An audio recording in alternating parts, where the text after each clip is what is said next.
All right, guys. So just a quick update. I'm going the easy route on this. This is my cheap build. I'm not trying to get into epoxy and all the craziness. Just bought some exterior paint, flat. I just did like a gray color. Just gonna do it really simple. So here we go. All right, guys. Quick updates. Let me show you. So one thing, I've got my reinforcement in the center. This is the shallow strut. I actually bought these part numbers to fit in the strut.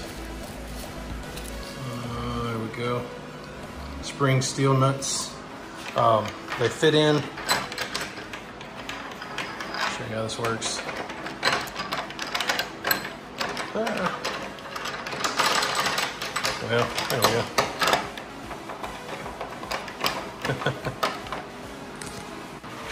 All right, guys, here we go. So, put some T-nuts from the other side on each end. I left the screws in the center. This is pretty thick and sturdy. It's not bad. This is the crossbar off of my Jeep rack, and I was just testing my straps. So what I used here are these spring steel nuts for unistrut, and they actually come. They're rolling everywhere. Sorry. They actually come with these springs on them for regular unistrut, but this is shallow strut, so the springs don't work. You just bend them off. Keep bending them until they come off. But you see how this piece it fits in, and you just rotate it. And what I can do is turn the shaft until it pushes against the top, and then it's pretty stable at that point. So then you put your straps on. You know, obviously your cross strap here. I went narrow at the moment because of the steel is not as thick as I want it to be. I'm probably going to get some more of this 1.5" by 1/8 and make some wider straps. Or maybe something with some like C-channel, small C-channel. I don't know yet. I'll figure that out when I get there. But these are 3/8, the threads for these nuts. I don't know if it said that on there. Yeah, fits 1.5", an 1 5/8 strut. Yeah, there it is, 3/8. It's in the part number.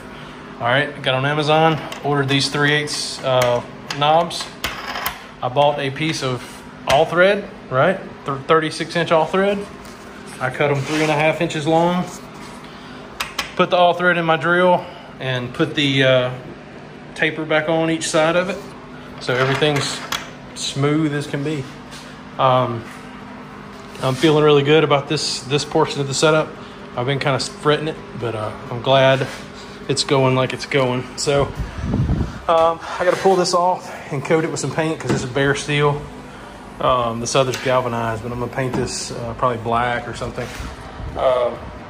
I just so happen to have some 3/4 heavy coarse thread stainless steel screws, which perfectly, I mean, it's extremely stable. What else? I told you I put the T-nuts through. Let me show you that. I gotta trim those down just a little bit. They're about an 1/8 inch too long, which is fine, but let me get those trimmed. That's about it for now. I still got some work to do, but just wanted to give an update. So there you go. And if you needed a link to these knobs, they seem really sturdy. Let's see if possibly the part number might be on here. By chance. Yes. There it is right there. And the nut inside of it is brass. It fits really, really small. I'll show it to you. Seems pretty stable. And it's not just a shallow nut either. It's like most of the way through it. It's about, I don't know, I'd say that's almost 3/4 inches long inside there. So it's less chance that it's gonna just come out of the plastic knob. I think it'll hold up for what this needs to be. I mean, if not, I'll just put some lock nuts on it. It'll be all right. And I may do that anyway. You know, once I get it on, I left it long enough, I could throw a lock nut over the top of it just to lock it in place and make it harder to come loose. That's it. Later, guys. All right, guys. Basically, finished product.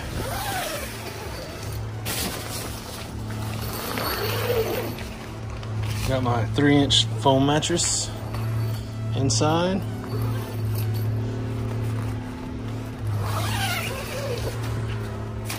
All roomy and snug.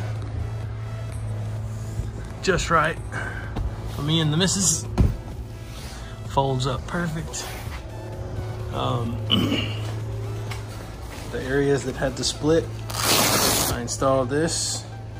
You know, obviously you can see it's cut right there, but when set up, Velcro it back and you've sealed your tent. So, got that on both sides. Right there, turned out pretty good. Don't knock my stitching.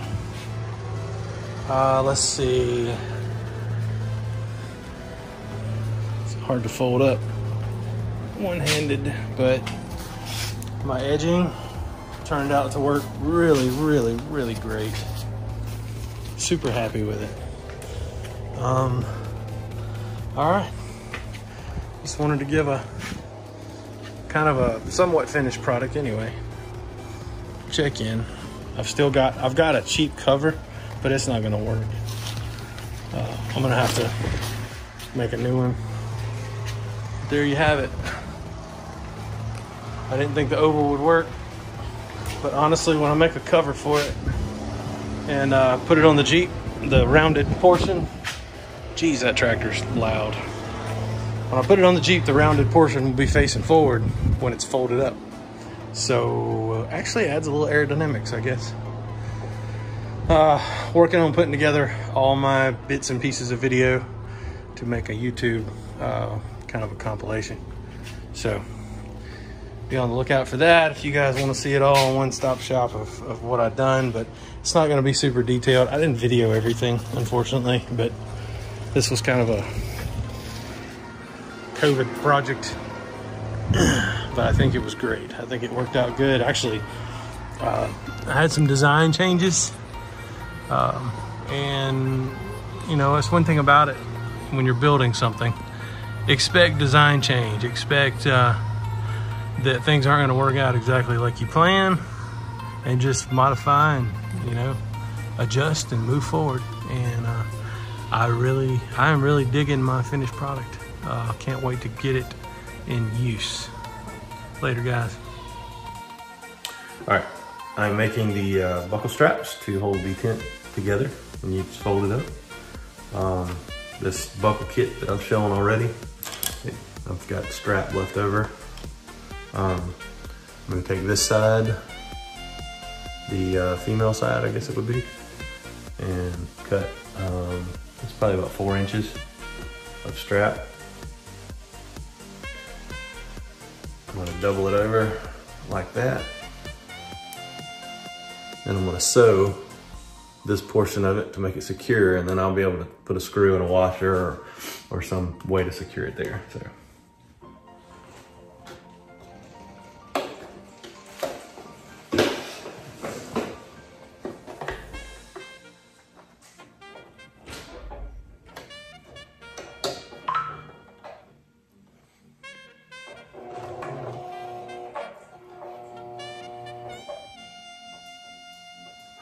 Zigzag.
thread.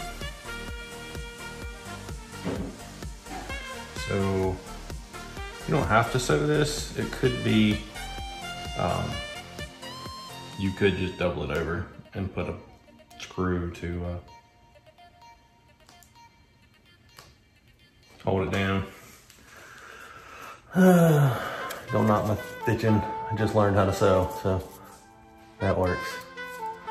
But yeah, and then some of the excess thread, just kind of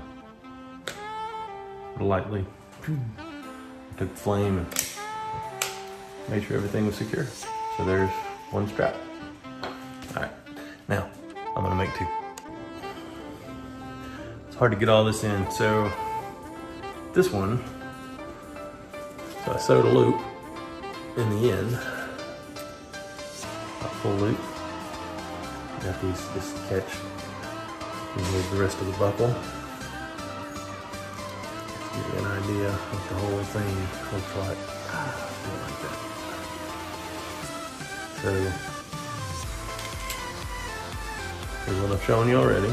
Take that and put the buckle piece, loop it through with a way to pull it, cinch it tight. And then I ended it the same way as this piece. So these will connect to the tent itself. And then obviously they'll connect together. So just sew your tag ends, sew your loop to have something to pull with. That should be good. All right. All right, so here we are. So what I'm using is two number 8 by 3/4 screws for each strap with a 1/4-20 flat washer. And just to give you an idea of what that's gonna look like, obviously all these are sewed up and we used fire to seal the ends and the raveling. I did my crisscross. You don't have to do that, but that's what I'm saying. You really don't even have to sew this if you really don't want to. Just melt the hole through it and put your screws. Let me give you an idea what I do. I'm not melting the hole, but I probably should take and let's see. We'll do like this. Just pick the center of the X.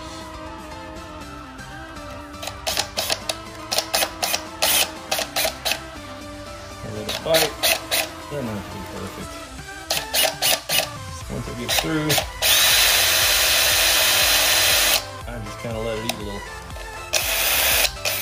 And then you got a good hole. It kind of gets hot and melts a little. Alright.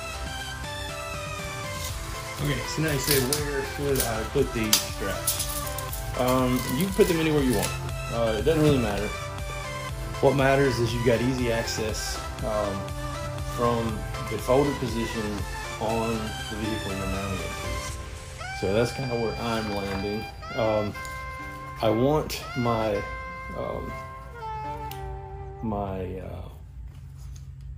bottom buckles, the short buckles, I want them on the bottom, which is over here. Spin you around. Right there. So here's what I've done. So I kind of measured from this side because this side kind of matters, right? It's got the rails on it. I measured from this side and I found, about 4 inches off the edge ish, 4.5 inches, something like that, ballpark range. 32 inches was a good point for me. So I could put that screw there and reach the other side.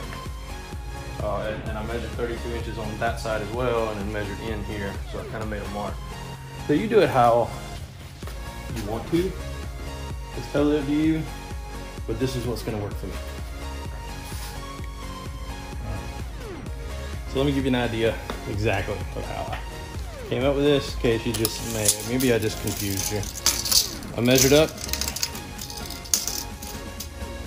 32 inches, and I made this cross mark here. I don't know if you can see that. Crossways. And then I said, I want it 5 inches in in this ballpark. That's 5 inches. So I ended up right there. And that's my crisscross.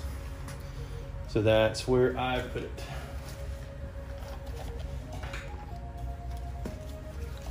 So then I take and put the screw right there in that center. Ah! Sorry. Come on, hands, do what I want you to do. Nail that center.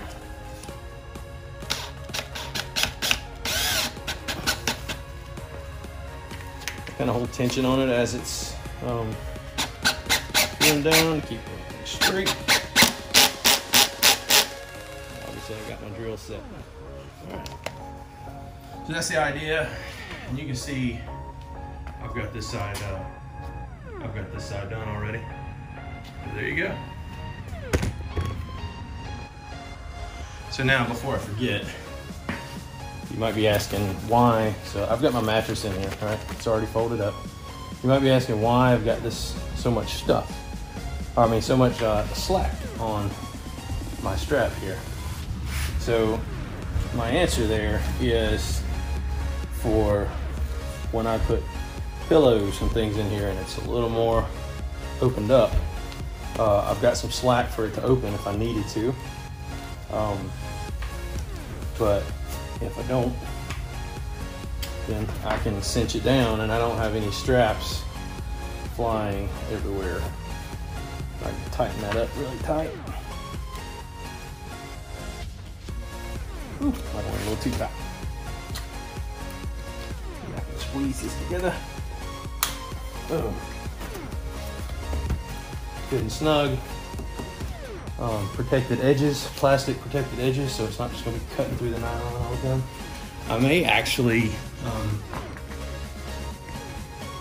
I don't know, honestly, but I was kind of thinking, I've just got it sitting here propped up with a ratchet strap on it. I was thinking of putting one here as well, and I may still do that. I don't know, now that I'm looking at it, I kind of wish I had. But I'm gonna try those first. This is something I can put on at any time, so it's no big deal. I'm gonna try just 2 straps. Now, there's gonna come a point where I gotta put a cover on this thing, and the cover is gonna have buckles underneath as well. So I'm still trying to figure that one out. So there you go. All right, pads in, I'm in. I don't have a pillow, but you get the idea. I need to open my windows.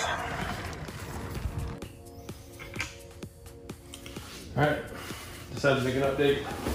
I still got a few things that I have to do to the tent. I've mounted it and tested it. Ladder works great. I got it disconnected at the moment, but I got it sitting up here for fitment's sake. I had some issues with my roof rack. Had to modify my roof rack a little, but the tent itself seemed to function absolutely perfect. I went and got some marine area vinyl, and I've been working on it tonight. Not gonna do a how-to for this. Watch Patrick Remington's. That's what I learned from. I just had to modify it to my design. I've got the radius cut on my bottom, but very similar to what he done. It's not 100%, but it's pretty good.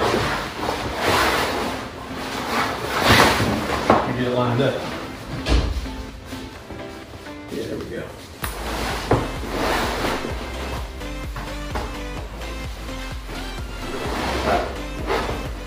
Nice. Yeah. I just kind of wrapped it up. Came out here for our first visit.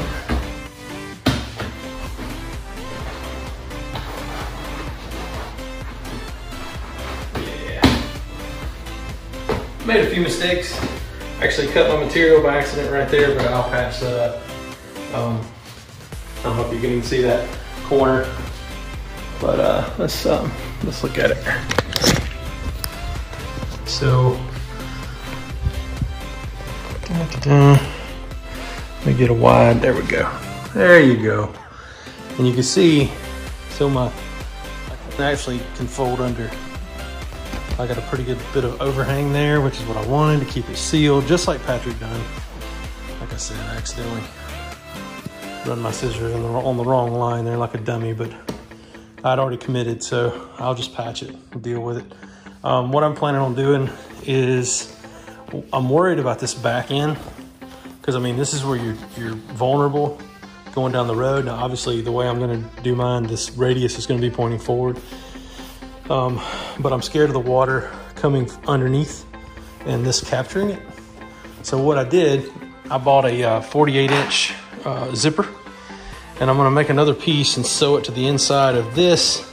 And then with half the zipper on it, the other half of the zipper, I'm going to mount to the plate that's underneath there, and just mount it all the way across. And that way, this end has a zipper. That way, when I take it off, I can, you know, it's still hanging just like a factory one would. But that's it. I did this piece of material. I will say this piece of material here, I went 2 inches extra all the way around, which honestly worked out really, really good, except for where I cut it. My pieces hanging, I went, my measurement was, I think, 10 inches total on this back corner where it's the thickest. I think I ended up like 9.5, 10 inches right here. This material piece, before you do the hems, I did a 2-inch hem on the bottom. I left a 1/2 inch inside to attach to the top. So I think it was 13.5 inches total. Obviously, the 2-inch hem takes 4 inches of material. So 13, 12, 11, 10, 9. So you end up with, no, I'm sorry. It's just 2 inches shorter. You just fold that 2 inches in. So 11.5, 1/2 inch up here makes it 11 inches. So this is 11 inches at the moment. So I got enough left over to hang inside. So I don't know. I also did, I don't know what you would call it. I guess a waterproof seam. It's just a mindful way to seam these together. I did that on both sides. I kind of made it hard on myself as well. I made it where this front piece was solid. There's no seams as you're driving down the road, except for this seam here. And I made it tough because I started sewing here, sewed one way, and I started here, come back to here, and sewed it the other way. It really made it a pain, honestly. But I pulled it off, and I'm pretty sure I'm gonna reap the benefits of doing that extra work, because I've got, okay, what I was saying. So I started center sewed both ways, so I ended up with a seam way around the edge, right? One there, and one here somewhere, yeah, right there. And they're way around, right? They're not in direct hit, and I've got them to where it will divert the water. So the seam's not open, you know, folded this way to where to catch. Anyway, just look up a waterproof seam and you'll figure it out from there. But it's very uniform. I think it looks great, honestly. So next step, put the zipper across the back, put some straps to where it will actually like buckles to the bottom, be able to go over this way, which is the plan. And I don't know if you've seen it or remember already, I've already got the tent buckles on.